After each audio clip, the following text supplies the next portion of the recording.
Pâques, c'est une des fêtes les plus importantes de toute la Bible, autant bien dans l'Ancien Testament que dans le Nouveau.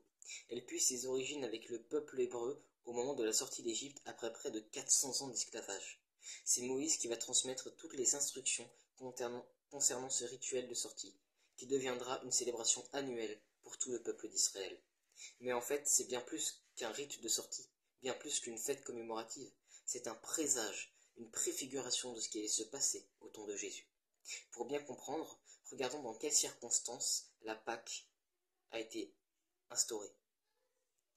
Moïse qui négociait depuis un moment avec le pharaon pour que le peuple puisse sortir d'Égypte adorer Dieu dans le désert. 9 plaies étaient déjà abattues sur l'Égypte, provoquant pas mal de dégâts. Malgré tout ça, le pharaon ne cessait d'endurcir son cœur et ne voulait toujours pas laisser sortir les Israélites.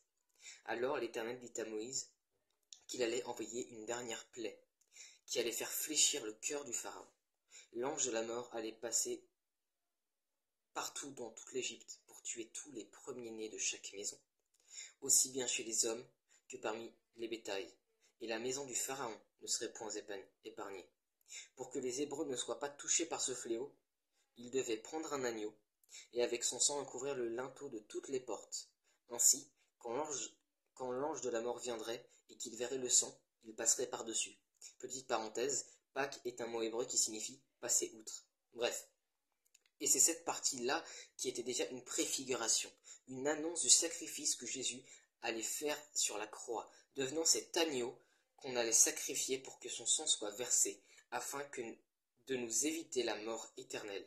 Et Jésus, fils unique de Dieu, fils premier-né de Marie et Joseph, tu vois aussi là le parallèle avec les premiers-nés d'Égypte, fut crucifié la veille de la fête de Pâques. Tu crois que c'est un hasard? Mais la Pâque dans le Nouveau Testament, et donc pour les chrétiens, n'est pas tant la mort de Jésus, mais plutôt la résurrection que nous fêtons.